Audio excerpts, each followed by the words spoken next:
Pengujian kuat tekan bebas atau unconfined compressive strength. Pada pengujian ini, sudut geser dalam sama dengan 0 dan tidak ada tegangan sel atau tegangan 3 sama dengan 0. Jadi yang ada hanya beban vertikal atau tegangan 1.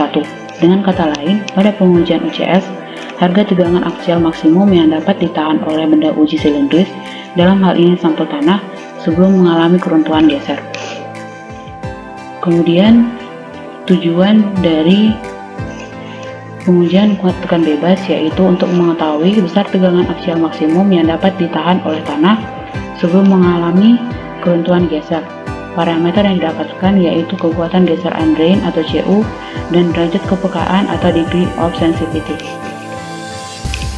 Kemudian untuk pengolahan data dan perhitungan pada pengujian UCS ini sendiri dicontohkan sebagai berikut. Data yang diketahui yaitu diameter cincin luar, diameter cincin dalam, massa tanah basah, berat kontainer, tinggi tanah padat, diameter tanah padat, luas penampang, dan massa tanah kering.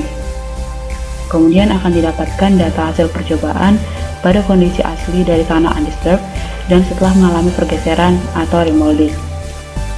Waktu yang digunakan pada kondisi asli dari menit ke-0 hingga menit ke-6, sedangkan pada tanah remolded dari menit ke-0 hingga menit ke-5. Perhitungan yang dilakukan sebagai berikut. Untuk regangan aksial, yaitu dari perubahan panjang benda uji dibagi panjang benda uji semula dikali 100%. Kemudian, luas penampang benda uji rata-rata didapatkan dari luas penampang benda uji semula dibagi 1 dikurang regangan aksial. Kemudian untuk tegangan deviator didapatkan dengan beban terbesar dibagi dengan luas penampang benda uji rata-rata. Kemudian untuk nilai CU atau kuat geser undrain didapatkan dari kuat tekan bebas dibagi 2. Derajat kepekaan didapatkan dengan membandingkan QU undisturbed dengan QU remolded. Dan yang terakhir yaitu water content. Untuk contoh soal pada pengujian UCS ini didapatkan water content 0,68%.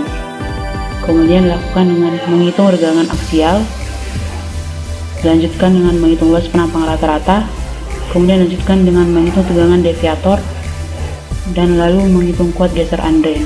Nilai QU yang digunakan yaitu tegangan deviator terbesar yang didapatkan, kemudian lanjutkan dengan menghitung kuat geser undrain atau CU dengan membagikan QU dibagi 2.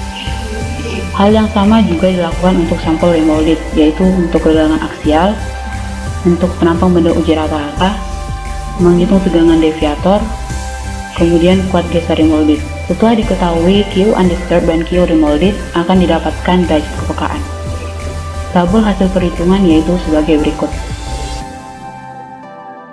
Kemudian grafik yang ada pada pengujian UCS ini yang pertama regangan versus tegangan undisturbed, tegangan di sumbu X dan tegangan di sumbu Y. Kemudian regangan versus tegangan remolded sama seperti sebelumnya, regangan ada di sumbu X dan tegangan di sumbu Y. Kemudian grafik tegangan normal versus tegangan geser undisturbed dan tegangan normal versus tegangan remolded. Dari analisis yang telah dilakukan, didapatkan kesimpulan sebagai berikut. CU dari tanah undisturbed yaitu 8,44 dan CU dari tanah remolded 1,18. Tanah yang strukturnya sudah terganggu atau rusak akan mengalami penurunan kekuatan. Dan derajat kejenuhan yang didapat dari tanah undisturbed dan remolded sebesar 7,13. Demikian.